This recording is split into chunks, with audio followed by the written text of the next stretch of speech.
जो लोग श्री रामचरितमानस पढ़ते हैं अथवा श्री रामचरितमानस के रसिक हैं और श्री रामचरितमानस को सुनते हैं, तो आज हम लोग भगवान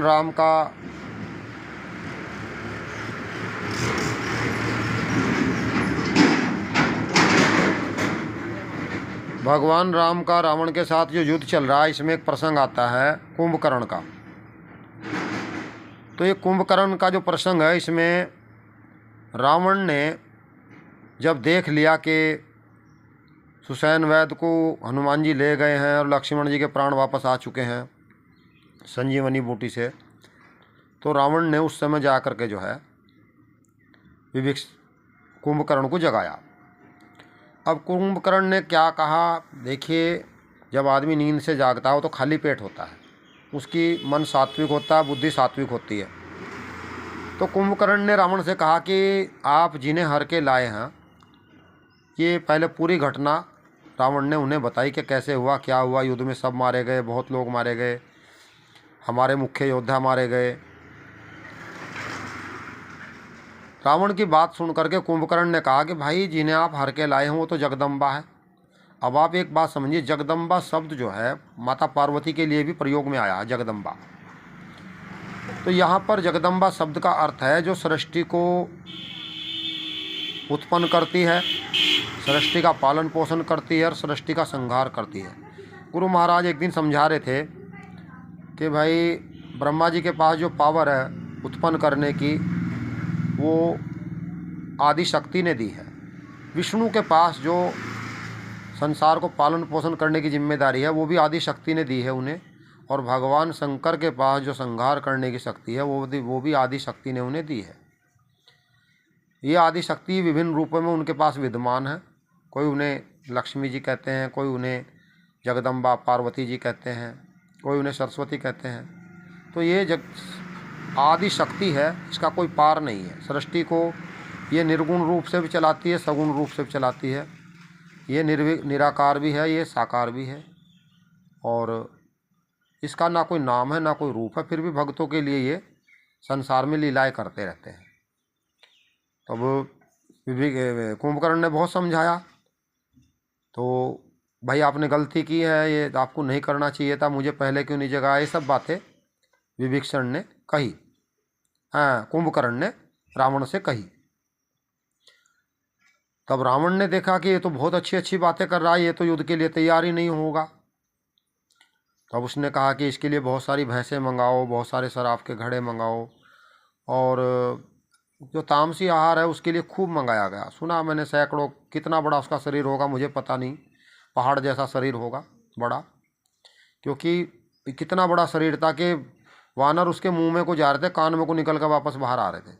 ऐसा था उसका कान, जैसे कोई सुरंग हो, जैसे कोई गुफा हो, पहाड़ जैसा आकार था, बहुत बड़ा शरीर था। तो यहाँ पर जो है बहुत सारी भैंसें मंगवाई गई, बहुत सारे शराब के घड़े मंगवाए गए। उन्हें खाने पीने के बाद ये सब रावण ने इसलिए भी किया कि यहाँ बहुत अच्छी अच्छी बात कर रहा है, कहीं भगवान राम के पास जाके बैठ के कीर्तन ना करने लगे। ये विभीषण तो चला गया, कभी ये भी हाथ से निकल जाए। तो उसे तामसी आहार कराया। तामसी आहार के बाद व्यक्ति का मन भजन में नहीं लगता। अब ये युद्ध के मैदान में गया तो यहाँ पर इसकी भेंट जो है विभीषण से हुई। विभीषण ने पहचान लिया कि कुंभकर्ण आया है।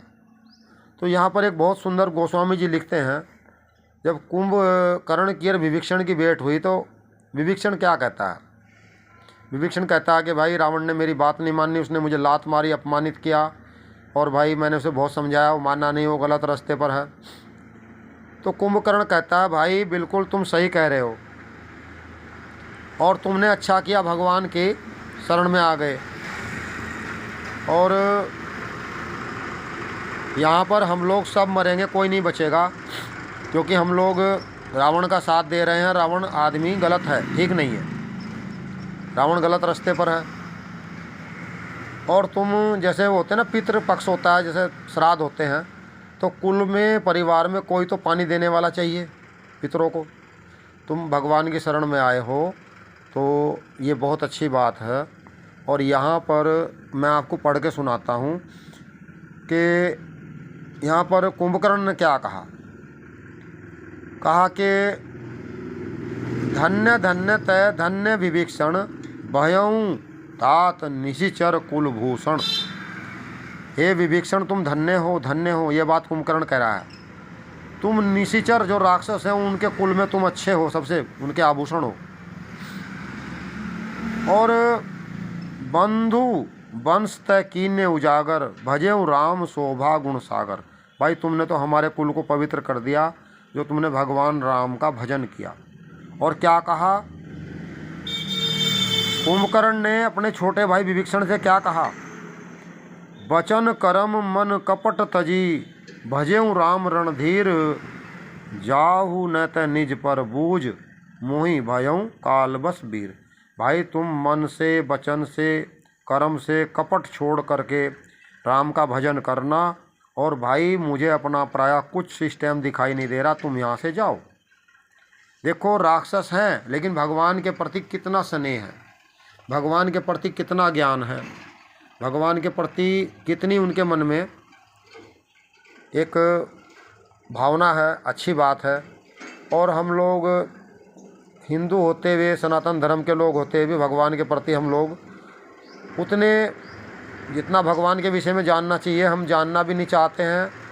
और हम लोग ऐसे श्रीमद् भागवतम में लिखा हुआ कि जब व्यक्ति कोई भी हो अपनी माँ के गर्भ में होता है तो वो उल्टा लटका हुआ होता है और वो भगवान से प्रार्थना करता है, भगवान आप मुझे इस नरक से बाहर निकाल दो, मैं यहाँ से जाने के बाद आपका भजन करूँगा। तो श्रीमद् भागवत कहती है कि वो पृथ्वी पर आगे भूल जाता है घर, मकान, दुकान, परिवार, रिश्ते, नाते और नौकरी, खेती, व्यापार, बहुत सारे ऐसे चीज़ें होती हैं। तो वो उनमें उलझ जाता है या उनमें जो है इतना फंस जाता है कि वो भगवान के जो उसने भगवान को वचन दिया वो भूल जाता है। तो यहाँ पर मेरा कहने का अभिप्राय है कि जो राक्षस है वो भगवान के प्रति कितने ज्ञानवान हैं। कुछ राक्षस ऐसे भी हैं जिन्होंने भगवान की भक्ति की है। बोलो सियापति रामचंद्र भगवान की जय।